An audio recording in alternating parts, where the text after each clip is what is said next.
dia, Dan. Bom dia. Grande prazer de ter você com a gente hoje. Obrigado. Vamos falar sobre a Yoshpi Max, as transformações da Yoshpi. A Yoshpi tem 100 anos, né? Esse ano. Está fazendo 100 anos nesse momento. A McKinsey fez uma pesquisa recentemente sobre ambiente empresarial brasileiro nos últimos 30 anos, né? Indica que as empresas que mais prosperam foram as que conseguiram se transformar ao longo do período, né? A Yoshpi faz parte desse grupo, então parabéns pelo trabalho nos últimos 30 anos. Dado a sua experiência, qual foi o principal segredo para conduzir uma transformação com criação de valor e sustentabilidade por tanto tempo?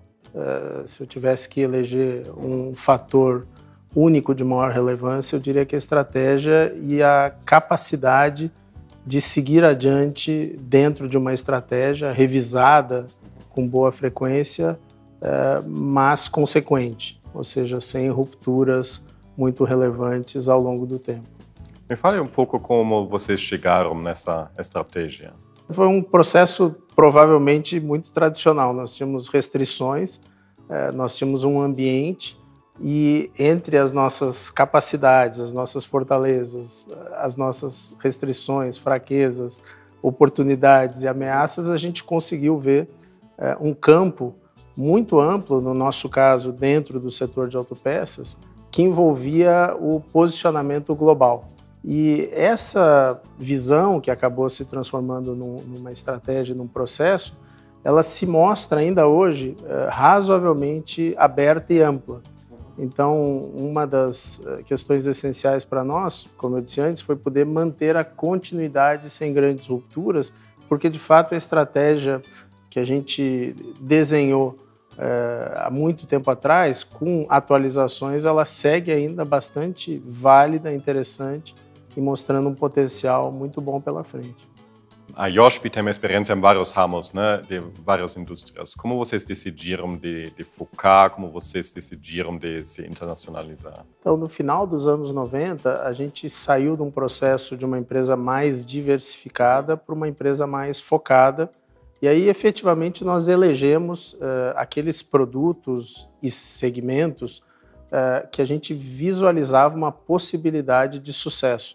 E aí ficou claro que do nosso portfólio, daquele momento, uma parte significativa apresentava muito mais restrições e dificuldades do que outra, nesse caso, as autopeças e, basicamente, os grupos de produtos que nós estamos envolvidos até hoje. As rodas, essencialmente, e os componentes estruturais. Nosso estudo indica que dos elementos de sucesso é uma proposta de valor diferenciada e de inovação, que se mantém enquanto a empresa se transforma.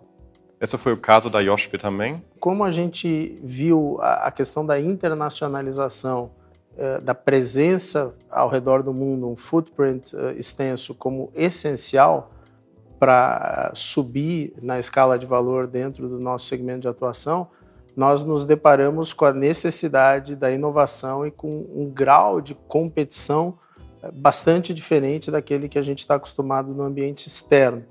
Então, ao fazer essa eleição que foi chave dentro da nossa estratégia, a gente acabou se expondo, na nossa visão, positivamente para desafios de uma natureza um pouco mais elevada.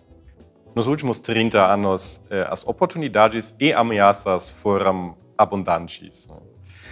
Como selecionou os grandes movimentos da transformação da Yoshpi? Foram resultado de planejamento estratégico ou oportunismo?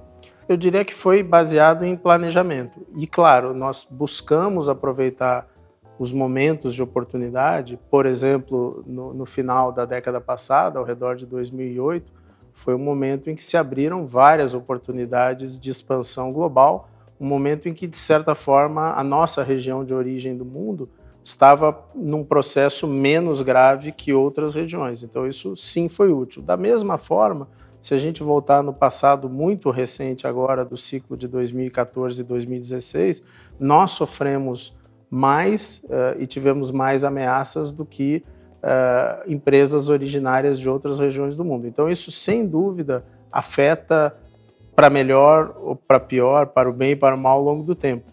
Mas a não continuidade, não ter uma visão que passe por cima das oportunidades e das ameaças, dificulta muito. Como você falou, né, o mercado brasileiro apresentou um ambiente de alta volatilidade e incerteza, né? Como isso impactou a trajetória da companhia? Como nós decidimos já há muitos anos e há décadas partir para esse processo de internacionalização do core business que nós temos dentro do setor de autopeças, de certa forma nos afetou menos, mas afetou. Mas eu faria a colocação reversa. Provavelmente, se não tivéssemos tido essa estratégia de internacionalização no nosso segmento de atividade, talvez essa história de 100 anos não pudesse ser contada hoje. O que você acha uma empresa brasileira tem como conhecimento melhor que ajuda para se internacionalizar? Abraçar culturas, receber profissionais, grupos grandes de profissionais vindos de empresas que nós adquirimos no exterior ao longo do tempo, e que a nossa cultura foi muito interessante no sentido de não perder esses talentos, de não perder essas histórias, essas culturas administrativas e fazer um blend, fazer uma mistura interessante. Talvez se nós viéssemos de uma cultura mais sofisticada do ponto de vista empresarial, com mais escala e participação mundial, talvez a gente tivesse uma maior dificuldade de reter e absorver esse conhecimento. No processo de internacionalização, quais foram algumas das aprendizagens da IOSP? Eu diria que o essencial foi buscar conhecimento, seja através de aquisições, seja através de contratações, reter, incorporar e fazer um amálgama de saldo positivo. Identificamos também que é muito importante ter os custos sob controle, né? Além de garantir a velocidade ao longo da jornada da transformação. Como é possível crescer de forma acelerada e, ao mesmo tempo, manter os custos operacionais sob controle? É um grande desafio e normalmente eu acho que é uma das áreas em que as empresas falham com um ou com outro. E em determinados momentos, com certeza, a gente deve ter falhado com um ou com outro, mas ao longo do tempo a gente tem conseguido um bom blend desses dois temas. O olho na bola, como a gente diz, que seria esse foco na competitividade, ele é essencial. E, de novo, a continuidade é muito importante, porque as melhorias que você vai fazendo ao longo do tempo, elas se somam uma sobre a outra e não há como pular essas etapas. Você realmente, especialmente no setor em que a gente atua, no setor de autopeças, você está falando de custos de difícil compressão, mas que devem ser comprimidos diariamente e de forma construtiva. Como mencionado, a transformação acelerada e sustentável impõe enormes desafios de liderança e gestão.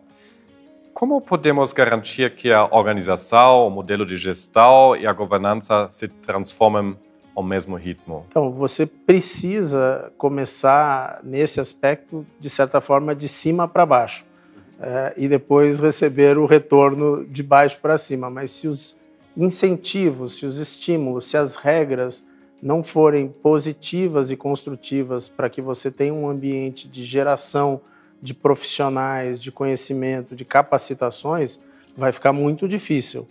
Então, de certa forma, essa fábrica de geração de pessoas, ela tem que estar funcionando e os incentivos para que isso ocorra e para que as regras sejam adequadas, isso vem de cima para baixo.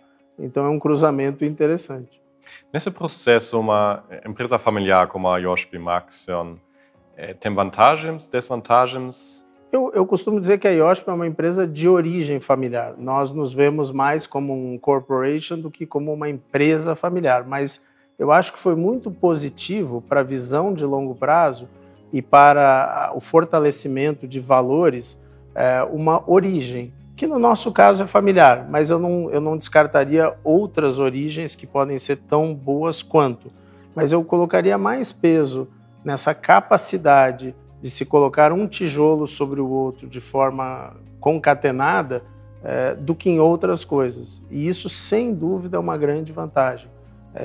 Você saber fazer as escolhas ao longo do tempo com base numa determinada origem, em determinados valores, ajuda muito e você pode bypassar, você pode não entrar em avenidas que são atrativas a curto prazo em nome da visão de longo prazo.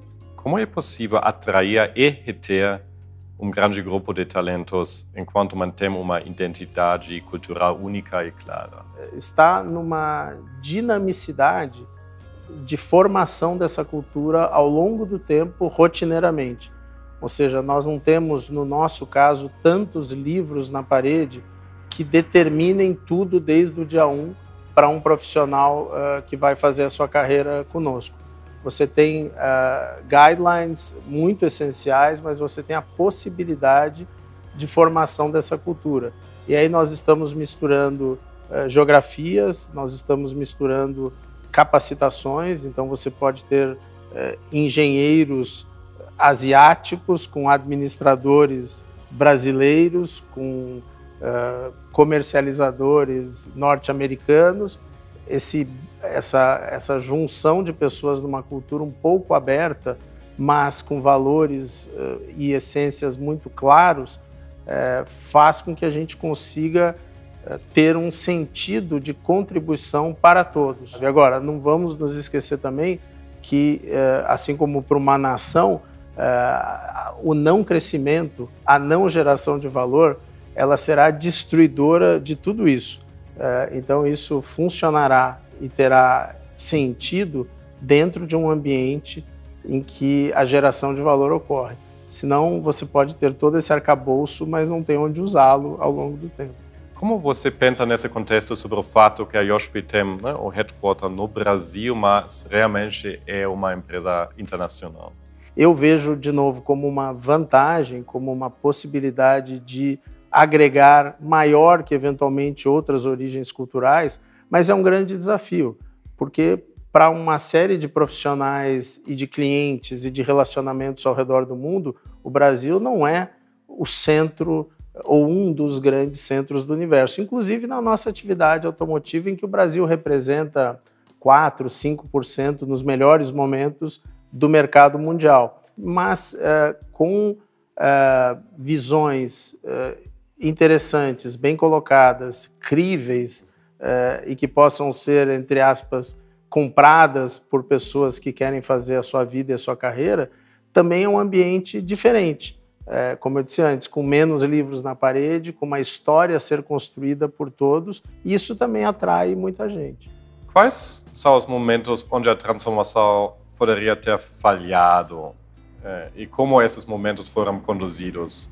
Eu acho que poderia e pode falhar a qualquer dia. Nós podemos ter a perda do caminho a qualquer momento. Então, esse é um trabalho diário, de continuidade e de melhoria. Você falou sobre o fato que vocês estabeleceram uma estratégia 30 anos atrás e seguiram essa estratégia. Você chegou a hesitar, questionar a estratégia em algum momento? Eu diria que não.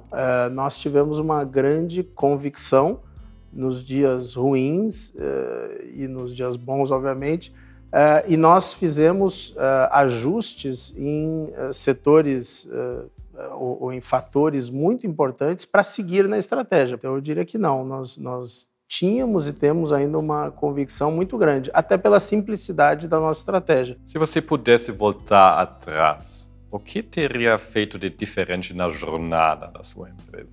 Eu diria que o capítulo da inovação nós deveríamos ter abraçado com ainda mais vigor lá atrás, ele se mostra essencial.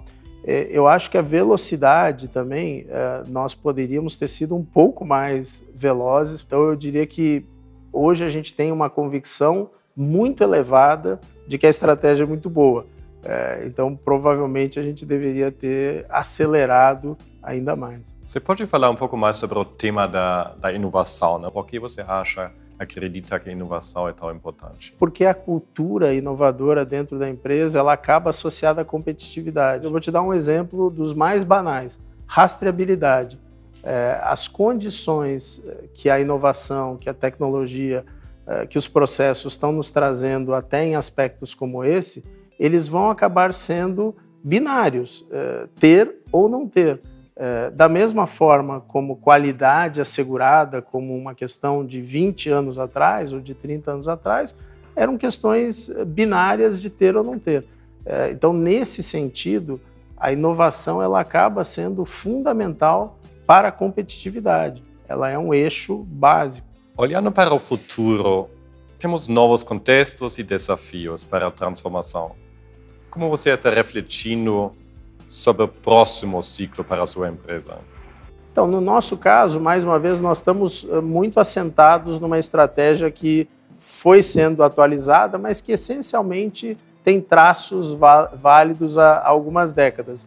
E a gente segue vendo um corredor aberto para que a gente entregue valor a partir dessa continuidade estratégica. Então, de certa forma, no nosso caso, a gente espera entregar muito mais do mesmo, de certa forma.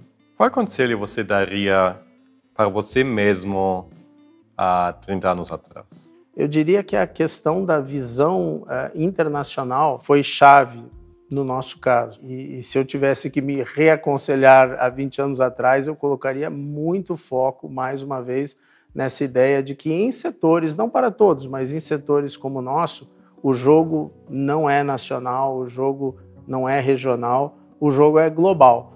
E quando você entende quais são os requerimentos e quais são as possibilidades desse jogo, você joga de uma outra forma.